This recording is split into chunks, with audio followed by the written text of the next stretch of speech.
اعوذ باللہ من الشیطان الرجیم بسم اللہ الرحمن الرحیم۔ السلام علیکم، کیسے ہیں جی؟ امید کرتی ہوں خیریت سے ہوں گے۔ آج کی ویڈیو شروع کرنے سے پہلے جنہوں نے ابھی تک میرے چینل کو سبسکرائب نہیں کیا، سبسکرائب کریں، لائک کریں اور کامنٹ میں بتائیں آپ کو یہ ویڈیو کیسی لگی ہے۔ اللہ تعالیٰ اولاد عطا کرتا ہے، ہوا وہ بیٹا ہو یا بیٹی ہو، اللہ پاک کی نعمت ہے۔ ارشاد باری تعالیٰ ہے، وہ جس کو چاہتا ہے لڑکیاں دیتا ہے اور جس کو چاہتا ہے لڑکے بھی دیتا ہے، اور یا پھر ان کو ملا جلا کر لڑکے بھی دیتا ہے اور لڑکیاں بھی دیتا ہے، اور جس کو چاہتا ہے باج بنا دیتا ہے۔ یقیناً وہ علم کا بھی مالک ہے، قدرت کا بھی مالک ہے۔ اسلام نے بیٹی کی پرورش کرنے اور ان کی شادی کرنے پر جنت کی بشارت سنائی ہے۔ حدیث شریف میں آتا ہے، رسول خدا نے فرمایا، جس نے 2 لڑکیوں کی کفالت کی تو میں اور وہ، آپ نے کیفیت بتاتے ہوئے اپنی دونوں انگلیوں سے اشارہ کر کے فرمایا کہ میں اور وہ اس طرح جنت میں داخل ہوں گے۔ نبی کریم نے فرمایا، جس شخص کی 3 بیٹیاں یا 3 بہنیں تھیں، اس نے ان تینوں بیٹیوں یا بہنوں کی کفالت کی اور ان کو ٹھکانہ دیا، رہنے کے لیے جگہ دی اور ان پر رحم کیا، وہ جنت میں داخل ہوگا۔ صحابہ کرام نے سوال کیا، آقا یا رسول اللہ، اگر کسی کی 2 بیٹیاں یا 2 بہنیں ہوں؟ آپ نے فرمایا 2 بیٹیوں کا یا 2 بہنوں کا بھی یہی حکم ہے۔ صحابہ نے سوال کیا، آقا یا رسول اللہ، اگر کسی کی 1 بیٹی ہو یا 1 بہن ہو؟ تو میرے آقا نے فرمایا 1 بیٹی یا 1 بہن کے لیے بھی شریعت میں وہی حکم ہے جو 3 بیٹیوں یا 3 بہنوں کے لیے ہے، جو 2 بیٹیوں یا 2 بہنوں کے لیے ہے۔ تو اسی لیے اسلامی شریعت کے مطابق رشتہ طے کرتے وقت اس بات کا خیال رکھا جائے کہ لڑکے اور لڑکی کی شکل و صورت، تعلیم و تربیت میں ہر ممکن تک مناسبت پائی جائے، تاکہ دونوں میں ہم آہنگی، مطابقت اور الفت قائم ہو سکے، بے جوڑ اور غیر مناسب رشتوں سے بچا جائے۔ ارشاد باری تعالیٰ ہے، تم ان عورتوں سے نکاح کرو جو تمہیں پسند ہیں اور تمہارے لیے حلال ہوں۔ اس آیت مبارکہ کے مطابق پسندیدگی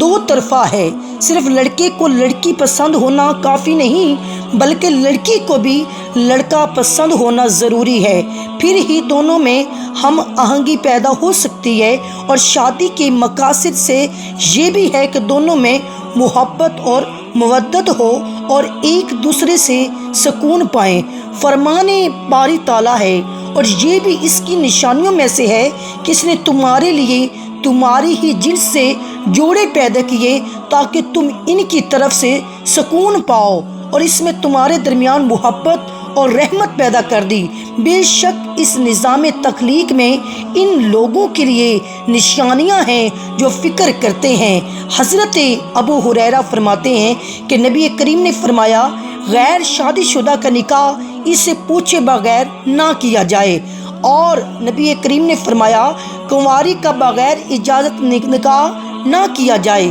انتخابی زوج کے لیے یہی بنیادی چیزیں ہیں جنہیں نظر انداز کر کے اکثر لوگ لڑکے کی مال و دولت کو دیکھ کر لڑکیوں کی زندگیاں برباد کر دیتے ہیں۔ اگر لڑکے کے پاس مال و دولت کے بجائے ضروریات زندگی پورا کرنے کی استطاعت ہو اور اچھا کردار ہو تو دونوں کی زندگی میں محبت اور سکون اور اللہ تعالیٰ کی رحمت جیسی نعمتیں بآسانی نازل ہوتی ہیں۔ حضرت یحییٰ بن ابی کثیر روایت کرتے ہیں کہ رسول خدا نے فرمایا، جب تمہارے پاس ایسے شخص کا پیغام نکاح آئے جس کی دینداری اور اخلاق تمہیں پسند ہو تو اس سے نکاح کر دو، اگر تم نے ایسا نہ کیا تو زمین میں بہت زیادہ فساد اور فتنہ پھیلے گا۔ اور حدیث مبارکہ میں ہے کہ اچھا شوہر وہی ہوگا